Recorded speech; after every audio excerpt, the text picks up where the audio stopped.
natin is makakain ng food. Wife. So let's go. Ayan na.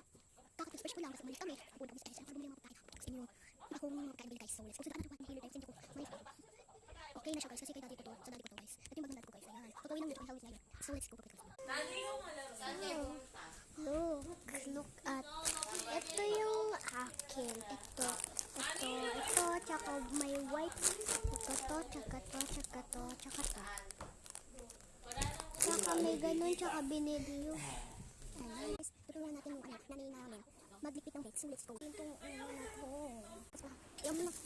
Uy, ayun din. Kukunin ko lang hinahanggaw ako. Yan guys, kunin na lang. Kukunin ko muna. I-update ko na lang kung kayo. Next ano na lang. So,